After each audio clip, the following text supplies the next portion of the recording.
episode. You ready for some heads to explode? I have the man who is top of class in political commentary, Bill Maher. How is the old school liberal who says the Democratic Party left him in its woke wake more relevant than ever? And is it true? Is he about to meet the man he criticizes most of all? Bill Maher headed to the White House? In today's video, we dive deep into two explosive conversations featuring Bill Maher and Gavin Newsom. And believe me, they don't hold back. In a political world overwhelmed by echo chambers, cancel culture, and partisan nonsense, these two are doing something most people in power avoid, telling uncomfortable truths and engaging with the other side. Bill Maher calls out hypocrisy on both the left and the right, while Gavin Newsom goes so far as to speak with controversial figures like Steve Bannon and Charlie Kirk, injuring his own party in the process. Why? Because both know that the current state of the Democratic brand is in crisis, and pretending everything is fine isn't going to fix it. This breakdown covers their boldest takes, from criticizing the woke agenda to tackling the overregulation problem in California, and even discussing the real dangers of plastic poisoning our bodies while politicians squabble. If you're tired of political theater and want to know what's really going on behind the scenes, this video is for you. Let's get into the real talk. Next voice. The Democratic Party is spiraling, and it's not because of what the Republicans are doing. It's because of what the Democrats are refusing to do. Bill Maher and Gavin Newsom are among the few voices on the left brave enough to admit that the house is burning, while the leadership argues about who gets to hold the hose. With public trust plummeting and approval ratings sinking into the 20s, Maher calls it what it is. The brand is toxic, not misunderstood, not unfairly criticized, but toxic. Rather than hiding behind party loyalty or progressive talking points, Newsom is breaking away from the pack. He's engaging with people the far left would rather cancel than talk to, figures like Steve Bannon and Charlie Kirk. This alone has triggered the woke mob, who now scream platforming every time someone dares to have a conversation outside the progressive echo chamber. But here's the truth. If your movement collapses the moment it faces any challenge, it was never strong to begin with. Maher and Newsom are done playing the game. They're not interested in performative outrage or empty social media activism. They're focused on saving democracy, not by shouting louder, but by actually engaging with those who hold opposing views. They're calling out cancel culture, the obsession with ideological purity, and the smug self-righteousness that's turning the left into a fragile, isolated community with a never-ending set of litmus tests. Newsom flat out admits it. Democrats have become too judgmental, too isolated, and too out of touch. Unless they start growing up, stepping up, and most importantly, shutting up long enough to listen to dissenting voices, they're going to lose, and they'll deserve it. This isn't about coddling conservatives or pretending the other side doesn't have its own problems. It's about breaking out of the echo chamber before it becomes a tomb. Maher and Newsom aren't waving the warning flags for clout.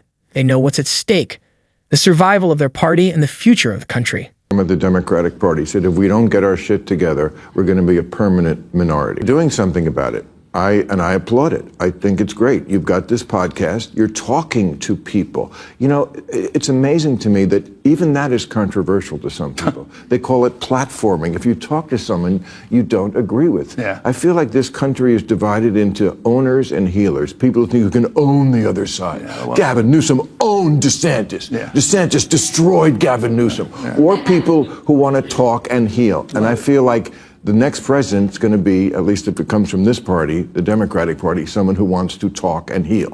And I feel like we're doing that.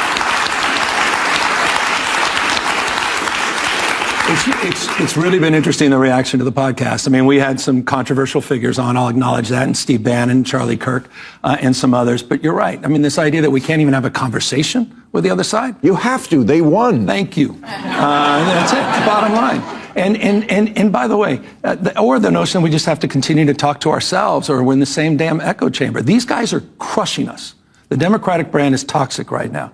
We had a high water mark 2 weeks ago, and that was a CNN poll at 29% favorability. It's dropped in the NBC poll down to 27%.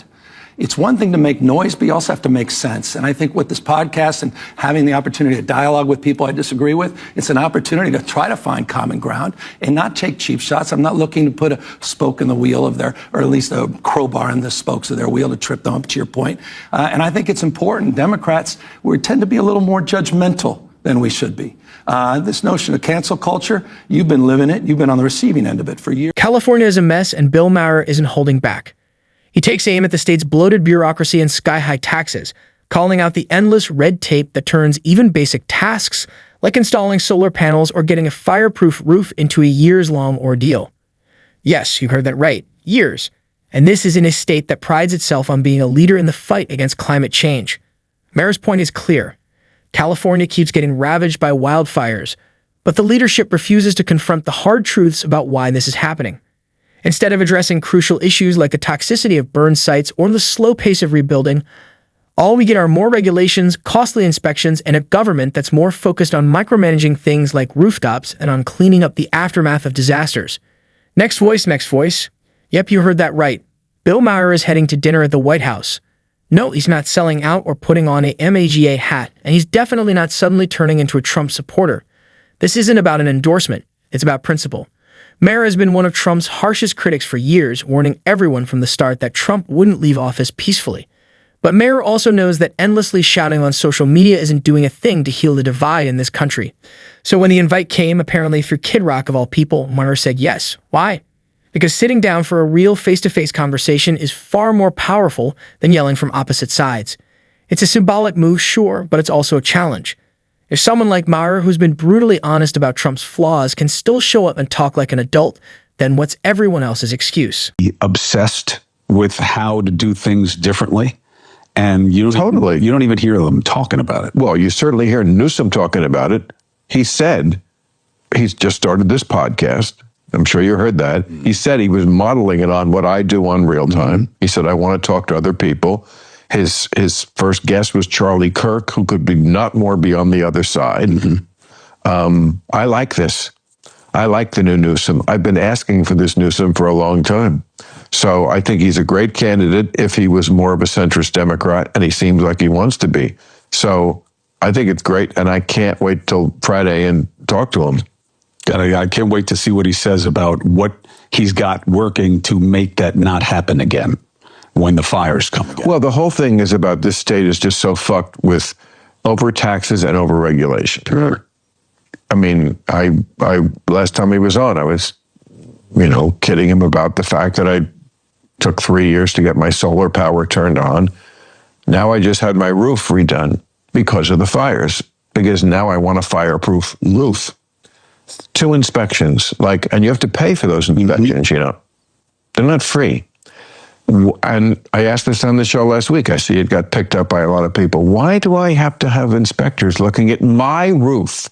It's my roof. If it falls on my head, that's my problem. I don't need the government looking over my shoulder here. And this is why we can't get anything done in this state. The government is just too in our fucking business. And he was on last January, and I asked him about this and the red tape, and he had a big answer about, well, we're blah, blah, blah, blah. Well, I'm going to find out what the exact blah, blah, blah, blah, blah was, and